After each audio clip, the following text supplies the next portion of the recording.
Welcome back. ये खबर लाहौर से है, जहां पर अमीर बालाज कत्ल केस का मरकजी मुलजिम तीफी बट मुबैना मुकाबले में मारा गया।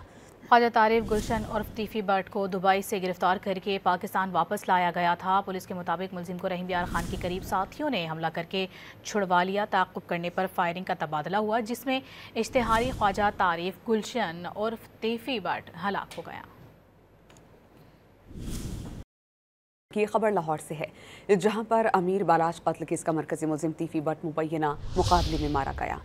ख्वाजा तारिफ गुलशन उर्फ तीफी बट को दुबई से गिरफ्तार करके पाकिस्तान वापस लाया गया था। पुलिस के मुताबिक मुलजिम को रहीम यार खान के करीब साथियों ने हमला करके छुड़वा लिया। ताक़ुब करने पर फायरिंग का तबादला हुआ, जिसमें इश्तिहारी ख्वाजा तारिफ गुलशन उर्फ तीफी बट हलाक हो गया।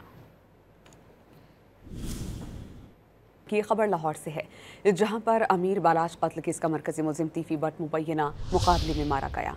ख्वाजा तारिफ गुलशन उर्फ तीफी बट को दुबई से गिरफ्तार करके पाकिस्तान वापस लाया गया था। पुलिस के मुताबिक मुलजिम को रहीम यार खान के करीब साथियों ने हमला करके छुड़वा लिया। ताक़ुब करने पर फायरिंग का तबादला हुआ, जिसमें इश्तिहारी ख्वाजा तारिफ गुलशन उर्फ तीफी बट हलाक हो गया।